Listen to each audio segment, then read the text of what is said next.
RFM 2.22।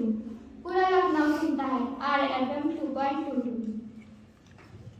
आर्यफम जो कि आर्यकुल का ही अभिन्न अंग है, आर्यकुलित आर्यफम के द्वारा अपना भविष्य बना रहे हैं। रेडियो के शानदार इतिहास को याद करने और दुनिया में रेडियो के खोते स्वाभिमान को दोबारा जगाने के लिए ही यूनेस्को ने साल 2011 में प्रत्येक वर्ष 13 फरवरी को विश्व रेडियो दिवस मनाने का निर्णय किया। और इसी बात को मद्देनजर रखते हुए वर्ल्ड रेडियो शो की आज की थीम है yes to radio, yes to trust. COVID-19 being an epidemic worldwide, more of its variants emerged in these years, like Delta, Delta Plus, Omicron are some dangerous variants of COVID-19 virus, as there was an increase in the cases in India. It reaches to 4.22 crores of the total cases. It achieved this milestone in 278 days. The first vaccine was given on 16th of January. It has fully vaccinated about 30% of the eligible population. खराब हो गई है क्या? इसमें से कोई light नहीं आ रही। खराबी ट्रैफिक लाइट में नहीं, तुम्हारी आंखों में है। कितनी बार बोला है मोटापन का इलाज करवा लो। डॉक्टर निगम और eye treatment near Alambagh Phoenix mall. मैं मनीषा सिंह आज फिर हाजिर हूँ आपके सामने सवालों का पिटारा लेकर। मेरे साथ है जवाब देने के लिए अजय गौतम। तो चलिए शुरू करते हैं सवालों का सिलसिला। तो अजय, पत्रकारिता क्या है और इस फील्ड में जाने के लिए कौन सा कोर्स करना पड़ता है?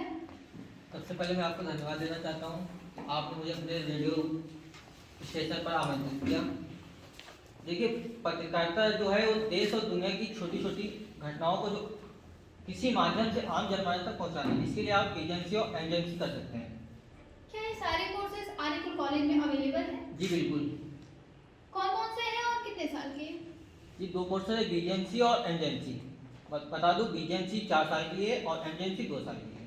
अच्छा, तो इस कोर्स को करने के बाद किस किस फील्ड में बच्चे अपना करियर बना सकते हैं? ये देखिए, ये फील्ड तो मतलब काफ़ी बड़ा है। उसमें आप content writing, video editing, photography और भी कई क्षेत्र जिसमें आप छात्र भविष्य बना सकते हैं। तो जैसा कि आपने सुना, बीजेएमसी और एमजेएमसी के कोर्स करने के बाद आप रेडियो जॉकी बन सकते हैं, एंकर बन सकते हैं। इसके अलावा भी कई सारी चीजें आप कर सकते हैं। इसी के साथ मेरा और आपका सफर यहीं खत्म होता है। अब इस शो को आगे बढ़ाएंगी आरजे रूबल। नमस्कार दोस्तों, मैं हूँ आरजे रूबल। सवालों का ये सिलसिला आगे बढ़ाते हुए शो शुरू करती हूँ हमारे गेस्ट अंकेश के साथ। आज हम चर्चा करेंगे महिला सुरक्षा के बारे में। नमस्कार अंकेश, आपका स्वागत है हमारे शो पर। धन्यवाद। मेरा आपसे पहला सवाल ये है कि आपके हिसाब से महिला सुरक्षा के क्या मायने हैं? देखिए, महिला सुरक्षा एक ऐसा शब्द है जिसके आसपास कई चीजें घूमती हैं। कुल मिला के कहा जाए तो महिला सुरक्षा अपने आप में एक टर्म है जिसमें देखा जाता है कि महिलाओं को या फिर लड़कियों को सुरक्षित रहने के लिए, रात को चलने के लिए, रात में बाहर जाने के लिए, या फिर कई चीजें ऐसी होती हैं जिसके इर्द गिर्द महिला सुरक्षा घूमता है। उसमें क्या काम किया जाए, कैसे किया जाए, अलग अलग जगहों पे अलग अलग ऐसे क्या काम किए जाए कि वो सुरक्षित रह सके। तो कुल मिलाकर महिला सुरक्षा अपने आप में ये टर्म है। तो आपके हिसाब से इसके लिए क्या उपाय किए जा सकते हैं? देखिए, उपाय करने के लिए हम सबसे पहले इसके मनोवैज्ञानिक आधार को जानना पड़ेगा। बक्सर जिले में हमने पुलिस प्रशासन की मदद से हमने एक स्टडी किया था क्रिमिनल्स के ऊपर कि आखिर क्या ऐसी चीज होती है जो उनको क्राइम करने पे मजबूर करता है, वो उनका सेंट्रल पॉइंट क्या है। तो वजह कुछ भी हो, उनका सेंट्रल पॉइंट होता है इंटेंशन। कोई भी काम इंटेंशनली किया जाता है, या कोई उसका आदी हो जाता है, या फिर लंबे समय से उस काम के पीछे पड़ा हो। तो ऐसे में ये महिला सुरक्षा पे भी लागू होता है।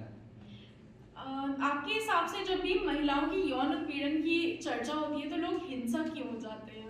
जैसा कि मैंने आपको पहले ही बोला कि इसका रीजन है कि इंटेंशन क्या है कि ऐसा तो हमें ईश्वर नहीं बनाया है। तो लोगों को जब नहीं मिलता है तो लोग अंदर से फ्रस्ट्रेट हो जाते हैं, लोग कई चीजें करने लगते हैं। तो वो इंटेंशनली उनका मूड स्विंग ऐसा होता है कि वो उसके लिए झपट पड़ते हैं, तो वो हिंसक हो जाते हैं। होती है, लेकिन जो हमने अपने स्टडी में पाया है, इसके लिए जरूरी ये है कि आप अपने घर पर, इसका फाइनल पॉइंट वही यही है कि अगर बाय द वे आपका अटैक होता है तो आपको लड़ने आना चाहिए। बिना उसके आई डोंट थिंक सो कि ये पॉसिबल है। ओके, आपके विचार रखने के लिए बहुत बहुत आपसे विदा लेती हूँ। सुनते रहिए RFM 2.22। पूरा लखनऊ सुनता है RFM 2.22। चल रहा है फरवरी का महीना, कहीं रिश्तों में प्यार झलक रहा है तो कहीं झलक रही है इलेक्शन में गर्मा गर्मी। तो आइए सुनते हैं हमारे इंटरव्यूअर हर्ष वैभव को, और आज इनके साथ हैं कांग्रेस पार्टी के नेता और बाबा। तो जैसा कि शुरू हो चुका है फरवरी का महीना और साथ ही शुरू हो चुकी है इलेक्शन की धूम। बात करते हैं कांग्रेस पार्टी के नेता और बाबा से। और बाबा, आपका स्वागत है हमारे शो में। बहुत बहुत धन्यवाद जी, हमारा पहला प्रश्न आपसे है, मैं लड़की हूँ मैं लड़ सकती हूँ टैगलाइन को लेकर ऐड बनाने का आइडिया किसका था? देखिए, हमारी पार्टी में दो ही महिला हैं, एक हमारी माँ, दूसरी हमारी बहन। तो ये दोनों जो कहती हैं वही होता है, इन्होंने ही दिया था आइडिया। जी बिल्कुल। दूसरा सवाल, ये जो आपकी टैगलाइन है, मैं लड़की हूँ मैं लड़ सकती हूँ, इस पोस्टर में आपकी पार्टी से एक मेंबर की तस्वीर थी, अब वो निकलकर बीजेपी में चली गई है, इस पर आपका क्या कहना है? अब क्या बताऊँ, इस टैगलाइन से वो इतना प्रभावित हो गई कि उन्होंने पार्टी ही छोड़ दी। जी बिल्कुल। क्या लगता है आपको इस बार यूपी में आप कितनी सीट जीत सकते हैं? अब मोदी जी रैली करना कुछ कम करें तो कुछ कहा जा सकता है। आपने एक बार कहा था कि आप ऐसी मशीन बनाएंगे जिससे एक तरफ से आलू डालेंगे और दूसरी तरफ से सोना निकलेगा, जी इस बारे में आपका क्या ख्याल है? अरे वो उस वक्त मुझे जो स्क्रिप्ट दी गई थी तो वो मैं पढ़ नहीं पाया ठीक से, तो फ्लो में निकल गया था। यह सवाल जनता की तरफ से आया है, आखिर हाथरस के विक्टिम को आपने इलेक्शन में क्यों उतार दिया? अब जैसा कि आप देख रहे हैं सभी तो पार्टी छोड़ रहे हैं, तो हमारे पास कोई बचा ही नहीं। मैं लड़की हूँ लड़ सकती हूँ टैगलाइन से प्रभावित होकर एक महिला ने भी पार्टी छोड़ दी, तो कोई बचा नहीं, तो विक्टिम को ही उतारना पड़ा। तो यह था इंटरव्यू। अब बाकी इलेक्शन रिजल्ट बताएंगे कि कौन सी पार्टी अपना झंडा लहराती है। वक्त हो चला है छोटे से ब्रेक का। पापा ये देखो ना, लखनऊ के बेस्ट इंस्टीट्यूट में एडमिशन्स ओपन हो गए हैं। मुझे भी एविएशन का कोर्स करना है और पायलट बनना है। नहीं बेटा, ये पायलट बन के क्या करोगे, बाद में तुम्हारी शादी ही हो जाएगी। ऐसा करो, किसी पास के कॉलेज से बीए की डिग्री ले लो, डिग्री मिलने के बाद अपनी रानी बिटिया की धूमधाम से शादी करवा देंगे। नहीं पापा, ऐसा थोड़ी ना होता है, मुझे तो पायलट ही बनना है। अच्छा ठीक है, ऐसा करते हैं, तुम्हारी शादी किसी पायलट से करवा देंगे। मैं भी लेती सांस हूँ, पत्थर नहीं इंसान हूँ, कोमल मन है मेरा, वही भोला सा है चेहरा। घर की चार दीवारी में कैद करके ना रखो, मैं भी हीरा हूँ, मुझे पकड़ लो। बेटा नहीं बेटी हूँ, जिम्मेदारी नहीं जिम्मेदार हूँ, लक्ष्य पर पहुँचने वाला हर सफल प्रयास हूँ। मैं भी सानिया नेहवाल की तरह इस भारत माँ का अभिमान हूँ। आप सुन रहे हैं IFM 2.22। जिंदगी में अगर ना हो जीवन संगीनी तो क्या करेगा जनवरी, क्या करेगा फरवरी। जैसे कि चल रहा है फरवरी का महीना, उसी के साथ चल रहा है रिश्तों में प्यार जताने का सिलसिला। तो आगे बढ़ाते हैं इस सिलसिले को, यानी कि इस शो की जान को। और अब बारी है हमारे शो की जान की, यानी कि ऑडियंस की फरमाइश की। आज है हमारे साथ मनीषा सिंह, जो कि इस शो को आगे बढ़ाएंगी। नमस्कार, मैं हूँ आरजे मनीषा और आप सुन रहे हैं RFM 2.22। मैं हाजिर हूँ आपके साथ आपका पसंदीदा शो दिलों की फरमाइश लेकर। तो शुरू करते हैं आज का शो अपने पहले कॉल के साथ।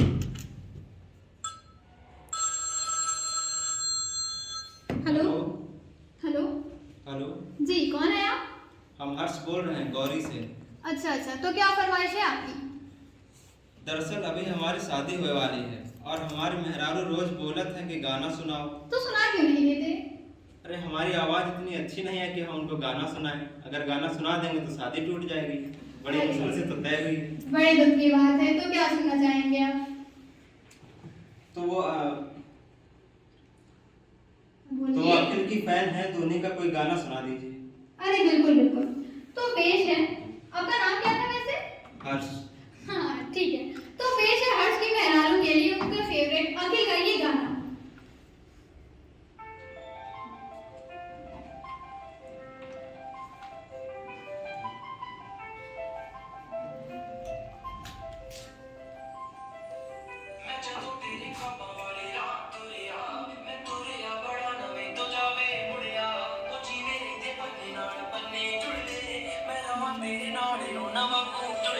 मैं लिखता हूं ना तेरे बारे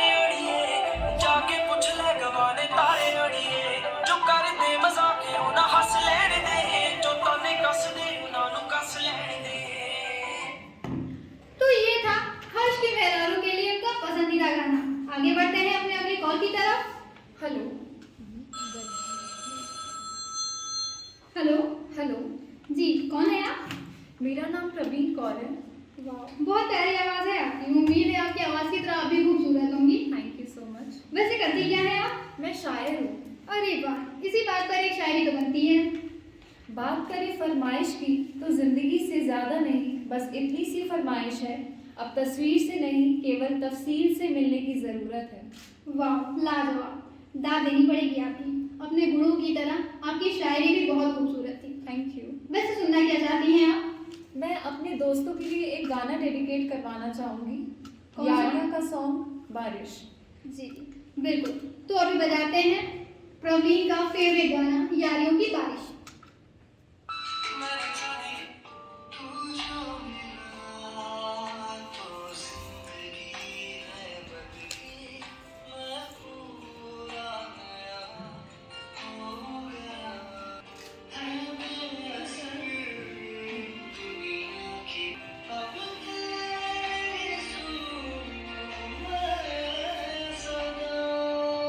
तो बढ़ते हैं अपने अगले कॉल की तरफ।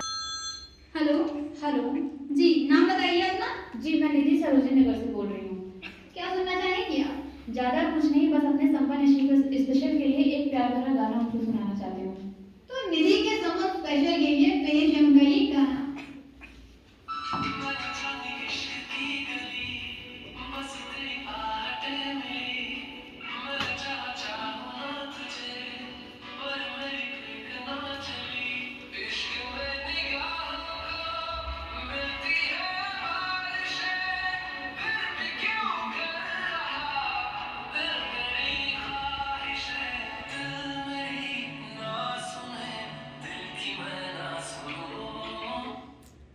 इसी के साथ हमारा आज का शो दिलों की फरमाइश का सिलसिला यही खत्म होता है। हम कल फिर मिलेंगे नए लोगों की नई फरमाइशों के साथ। रेडियो डे क्यों मनाया जाता है, बहुत अच्छा सा प्रेजेंट किया।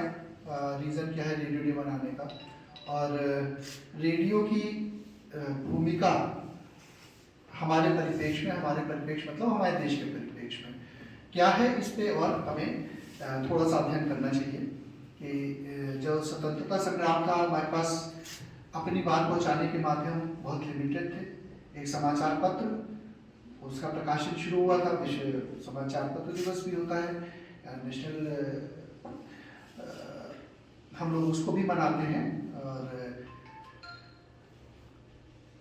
जब आंदोलन, स्वतंत्रता का आंदोलन चल रहा था, तो हालांकि हम लोगों ने इन चीज़ों को विभिन्न फिल्मों के माध्यम से भी देखा है कि जो स्वतंत्रता संग्राम सेनानी थे हमारे, चाहे वो गांधी जी थे, चाहे सुभाष बाबू थे, तो उनका वो भाषण ऐतिहासिक भाषण कहलाता है जो उन्होंने आज़ाद हिंद फौज के प्लेटफॉर्म से दिया था, जिसमें उन्होंने नारा दिया था, तुम मुझे खून दो मैं तुम्हें आज़ादी दूंगा।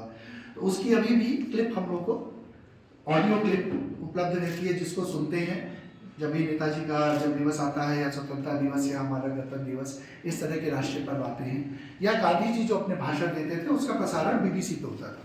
तो एक बहुत बड़ा माध्यम मिल गया था अपनी बात मासेस तक पहुंचाने के लिए रेडियो के रूप में, और निश्चित रूप से ये हमारे लिए बड़ा उपयोगी रहा, और हम अपनी बात ज़्यादा लोगों तक पहुंचा पाए, तो हमारे आंदोलन ज़्यादा नियंत्रित रहे, ज़्यादा बेहतर तरीके से संचालित हो सके, और हमारा जो उद्देश्य था उस उद्देश्य को प्राप्ति करने में हम आसानी हुई। रेडियो दिवस का आयोजन क्यों हो रहा है, ये तो एक पार्ट है, लेकिन आज जो हम लोग यहाँ बैठे हैं, ये तो नई जनरेशन है, वो उस जनरेशन को ये पता होना चाहिए, और उस जनरेशन को वो यहाँ पे कम से कम शेयर करना चाहिए कि रेडियो का भविष्य क्या है। टेक्नोलॉजी डिजिटलाइज हो रही है, साथ में रेडियो भी डिजिटलाइज हो रहा है। डिजिटलाइज रेडियो का कोई एक उदाहरण बताइए, कोई भी बच्चा। कुकू FM तो एक FM चैनल हो गया। या हाउ अबाउट पॉडकास्ट, तो जैसे पॉडकास्टिंग होती है, तो पॉडकास्टिंग हो गया डिजिटलाइज करना।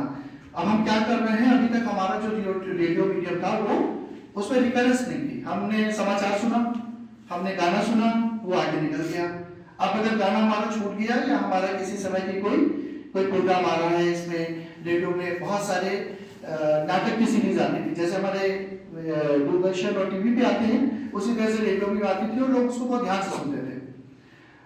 सारे गामा पाठ कार्यक्रम, बिनाका गीत माला, सिबाटा गीत माला, पहले इन्हीं कार्यक्रमों को सुन के लोग एंटरटेन होते थे, और रात भर रेडियो चला करता था, कोई ना कोई चैनल लोगों को पता रहता था ये हमेशा आ रहा है, और उससे वो आनंद भी लेते थे, उनका एंटरटेनमेंट भी होता था और ज्ञान भी प्राप्त होता था। दूसरा क्या था कि ये सबसे सस्ता, सर्वसुलभ और बड़ी जबरदस्त रीच वाला था। अब आपको बताया 99.18% ये अभी डेटा आया था, इतने लोगों तक हमारी रीच है।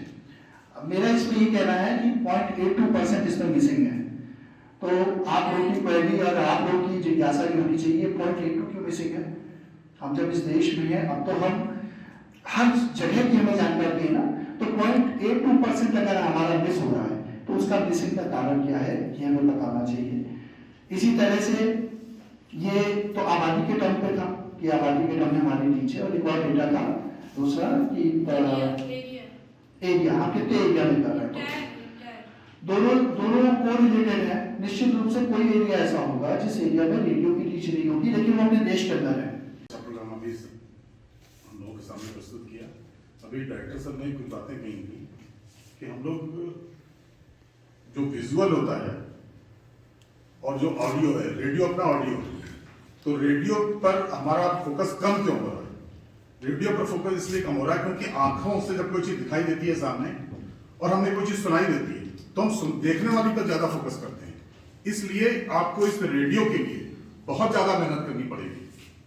रेडियो पे आपकी चीज को दूसरों तक पहुंचे और लोग उसको चॉइस में रखें अपनी, इसके लिए आपको बहुत ज्यादा मेहनत करनी पड़ेगी। बाकी सारी बातें हो चुकी हैं लगभग। Thank you very much. आपका जो ऑडियंस है वो चैनल ना बदल पाए, चाहे आप रिपोर्टर हो या फिर आरजे हो, कोई भी हो।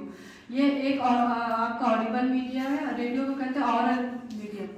तो इसमें सिर्फ आपका जो ऑडियंस है वो सुन सकता है। तो आपको इमेज क्रिएट करने की कैपेसिटी आपके अंदर होनी चाहिए। You can create the image in the mind of the audience.